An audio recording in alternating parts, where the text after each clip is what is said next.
Hello, I'm Camelia and this is KiniNews. Urban renewal or racial scare tactic. DAP's Lim Lip Eng slams past for spreading fear over the proposed Urban Renewal Act, calling it a desperate attempt to mislead the public.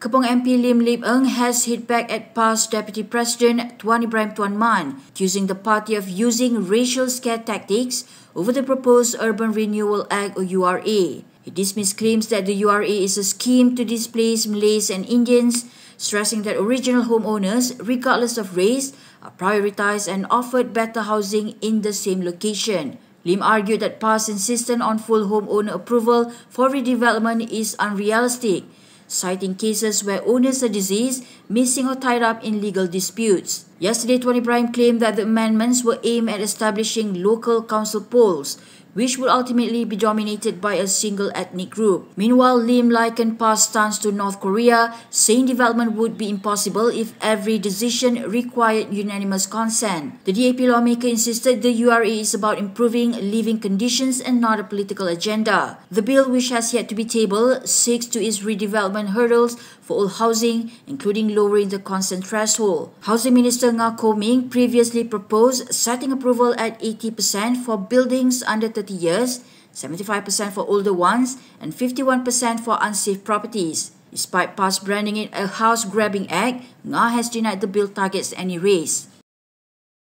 Moving on to what's happening in Parliament, Lim Kuan Eng is demanding tough action against PAS MP Ahmad Marzuq Shari for dragging the May 13 tragedy into his anti-discrimination law proposal.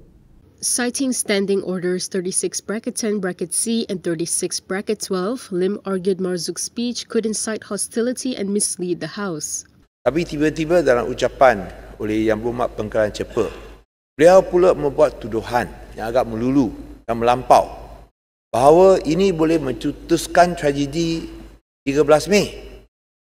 Semata-mata kerana saya tanya sama ada satu akta anti-diskriminasi kaum, supaya kita dapat membendung sentimen berkawan dengan ucapan-ucapan berunsur kebencian ke atas satu kaum yang lain.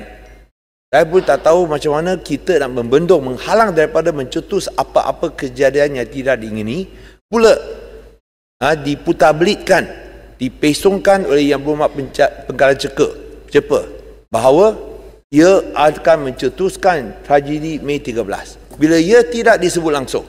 Lim urged Dewan Rakyat Speaker Johari Abdul to direct Marzuq to retract his remarks and apologize for linking his proposal to the tragedy. He added that if Marzuq refused, the matter should be referred to the Parliamentary Privileges Committee. On Tuesday, Marzuq claimed that Lim's suggestion could cause racial tension and possibly trigger bloodshed, like what happened in the 1969 racial riots in Kuala Lumpur. The ban on controversial preacher Zakir Naik is no longer in effect. Home Minister Saifuddin Nasution revealed in Parliament today that the restriction imposed in 2019 while Zakir was under police investigation is no longer applicable. Ketika siasatan dibuka dan siasatan dijalankan, dalam tempoh itu larangan berceramah dikenakan pada tahun berkenaan. Untuk itu saya semak balik sekarang. Sekarang tidak ada lagi larangan itu. Sebab dia merujuk hanya kepada tempoh siasatan terhadap dua kenyataan yang dikeluarkan dalam ucapan kata saya di Kota Baru dan di Perlis. Jadi menjawab soalan jelutong, apakah sekarang larangan itu tidak lagi sekarang. Okey.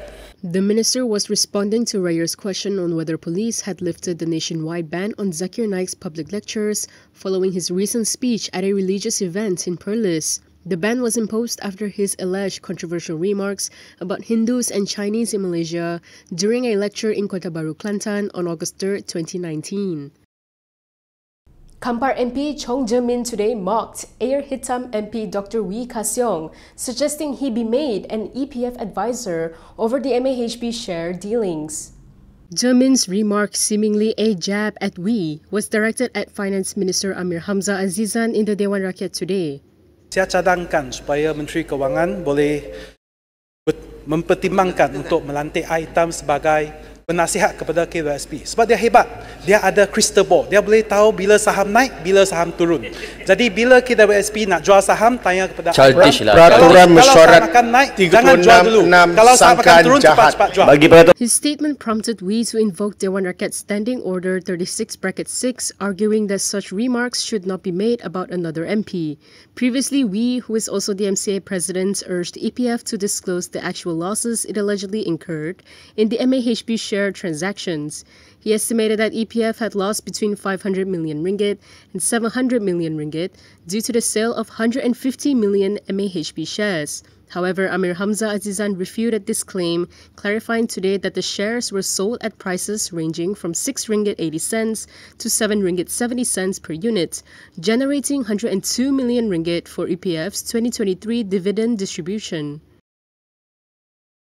With just hours to spare, Malaysian death row inmate Panirselvam Prantaman has been granted a stay of execution by Singapore's Court of Appeal.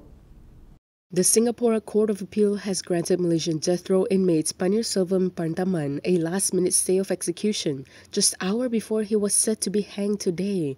The decision allows him to file a post-appeal application under Singapore's new law, which gives death row prisoners a final legal avenue. Panir, who represented himself, was granted permission due to a pending complaint against his former lawyer and an ongoing constitutional challenge to the country's drug laws. He was convicted in 2017 for trafficking 51.84 grams of heroin and sentenced to death after being denied a certificate of substantial assistance. With the stay in place, he now has 3 days to submit his application to the Court of Appeal. Meanwhile, supporters gathered outside the Singapore High Commission in Kuala Lumpur last night for a candlelight vigil, calling for clemency. A grand display of party unity at Lim Kit Siang's birthday last night. But with the Central Executive Committee election around the corner, is DAP truly united? DAP leaders put on a show of unity at party veteran Lim Kit Siang's 84th birthday dinner, just weeks before a heated party election. But at times, the display felt a little too staged. With factionalism talk swirling, Cheras MP Tan Kok Wai, who had announced his withdrawal from the party's CEC race yesterday, downplayed such claims with humour. Meanwhile, Secretary General Anthony Loke insisted recent withdrawals from the CEC race were personal choices. The dinner was meant to be private, but the press turned up, likely after last week's heckling of Penang DAP chief Stephen Sim. Speeches from Kit Siang, Loke and Ngah Koming hammered home the same message, unity and commitment to reforms. Kit Siang expressed confidence in Loke's leadership, while Loke proposed making the veteran leader's birthday an annual DAP reunion. With the party's CEC election looming on March 16, the night was both a tribute to Kit Siang and a carefully crafted show of strength. And that is all from me today. For more stories, you can go to Kinitv.com. You can also follow us on Instagram, Twitter, YouTube, and Facebook for the latest news updates. If you would like to support independent media, do consider subscribing to MalaysiaKini.com. I'm Kimilia. Thanks for watching.